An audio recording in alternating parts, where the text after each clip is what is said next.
Breaking alarm ഇന്നത്തെ വാർത്താ ദിനത്തിലെ രണ്ടാമത്തെ ബ്രേക്കിംഗ് അലാറമാണ് ഇപ്പോൾ പ്രേക്ഷകർ കേൾക്കുന്നത്. നമുക്കിപ്പം പിയ സുനിൽ ഉണ്ട് ഡൽഹിയിൽ നിന്നും. Piya Sunil, good morning once again. നല്ല തണുപ്പുണ്ടെന്ന് തോന്നുന്നു ദില്ലിയിൽ. ചൂടുള്ള ഒരു രാഷ്ട്രീയ വാർത്ത പ്രതീക്ഷിക്കുന്നു. എന്താണ് പിയ സുനിൽ ഇന്നത്തെ ബ്രേക്കിംഗ്?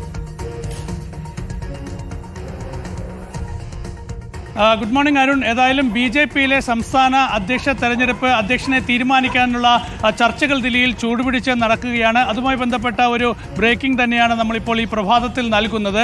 രാജീവ് ചന്ദ്രശേഖറിന് മേൽ BJP ദേശീയ നേതാക്കൾ സമ്മർദ്ദം ശക്തമാക്കുന്നു എന്നതാണ് നമുക്ക് ലഭിക്കുന്ന വിവരം. നമുക്കറിയാം, സംസ്ഥാന BJP അധ്യക്ഷ സ്ഥാനത്ത് മാറ്റം വേണം എന്ന ഒരു നിലപാടിൽ തന്നെയാണ് BJP ദേശീയ നേതൃത്വം. അതിന്റെ ഭാഗമായുള്ള ചർച്ചകൾ ദില്ലിയിൽ പുരോഗമിക്കുകയാണ്. കേന്ദ്ര ആഭ്യന്തരമന്ത്രി അമിത്ഷായുടെ നേതൃത്വത്തിൽ തന്നെയാണ് ചർച്ചകൾ നടക്കുന്നത്. നേരത്തെ രാജീവ് ചന്ദ്രശേഖരനെ വിളിച്ചു വരുത്തിയ അമിത്ഷാ ഈ വിഷയത്തിൽ ചർച്ച നടത്തിയിരുന്നു. മറ്റു ചില നേതാക്കളുമായും അമിത്ഷാ കൂടിക്കാഴ്ച നടത്തിയിരുന്നു. ഏതായാലും രാജീവ് ചന്ദ്രശേഖർ എന്നൊരു പേരിലേക്ക് BJP നേതൃത്വം വളരെ ശക്തമായ ചർച്ചകളുമായി മുന്നോട്ട് പോകുന്നു എന്നതാണ് പ്രധാനപ്പെട്ട ഒരു വിവരം. ഏതായാലും ഈ വിഷയത്തിൽ രാജീവ് ചന്ദ്രശേഖരന് സംസ്ഥാന അധ്യക്ഷ പദവി ഏറ്റെടുക്കാനായി സമ്മർദ്ദം ശക്തമാക്കി ദേശീയ നേതാക്കൾ മുന്നോട്ട് പോവുകയാണ്. കഴിഞ്ഞ ദിവസം രാജീവ് ചന്ദ്രശേഖരുമായി നിരവധി നേതാക്കൾ കൂടിക്കാഴ്ച നടത്തിയിരുന്നു.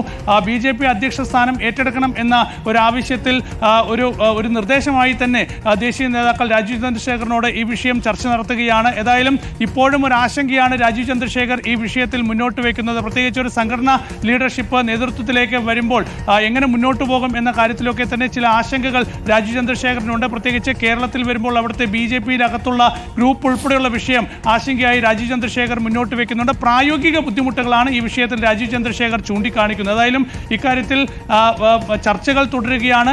രാജീവ് ചന്ദ്രശേഖർ എന്ന പേരിൽ ഊന്നിയുള്ള ചർച്ചകൾ തുടരുകയാണ്. അതായാലും രാജീവ് ചന്ദ്രശേഖർ ഇപ്പോഴത്തെ നിലപാട് ആവർത്തിക്കുകയാണെങ്കിൽ ഒരുപക്ഷെ മറ്റു പേരുകളിലേക്ക് BJP പോകാനുള്ള സാധ്യതയുണ്ട്. വരുന്ന 20-ാം തീയതിക്കുള്ളിൽ തന്നെ സംസ്ഥാനത്ത് അധ്യക്ഷ സ്ഥാനത്ത് മാറ്റം ഉണ്ടാകും എന്ന വ്യക്തമായ സൂചന നൽകുന്നുണ്ട്. ദേശീയ BJP അധ്യക്ഷ തെരഞ്ഞെടുപ്പ് പ്രഖ്യാപിച്ചിരിക്കുകയാണ്. BJPയുടെ ഭരണഘടന അനുസരിച്ച് ദേശീയ അധ്യക്ഷനെ തെരഞ്ഞെടുക്കുന്നതിന് മുൻപ് പകുതി സംസ്ഥാനങ്ങളിലെ അധ്യക്ഷന്മാരുടെ തെരഞ്ഞെടുപ്പ് പൂർത്തിയാക്കണം. അപ്പോൾ കേരളം ഉൾപ്പെടെയുള്ള സംസ്ഥാനങ്ങളിൽ മാറ്റം വരും എന്ന് നേതാക്കൾ പറയുന്നു. വരുന്ന 10-ാം തീയതിക്ക് ശേഷം പ്രഹ്ലാദ് ജോഷി, കേരളത്തിന്റെ ചുമതലയുള്ള പ്രഹ്ലാദ് ജോഷി കേരളത്തിലേക്ക് എത്താനുള്ള സാധ്യതയും ഉണ്ടായിരുന്നു. Thank you Piya Sunil. നിർണായകമായ നീക്കമാണ്.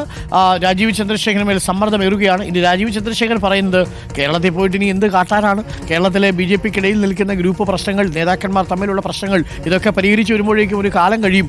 രാജീവ് ചന്ദ്രശേഖർ ഒക്കെ ഇറങ്ങിക്കഴിഞ്ഞാൽ വളരെ സ്പീഡായിട്ടാണ്, പുള്ളി വളരെ പ്രൊഫഷണലായിട്ടാണ് കാര്യങ്ങളെ സമീപിക്കുന്നത്.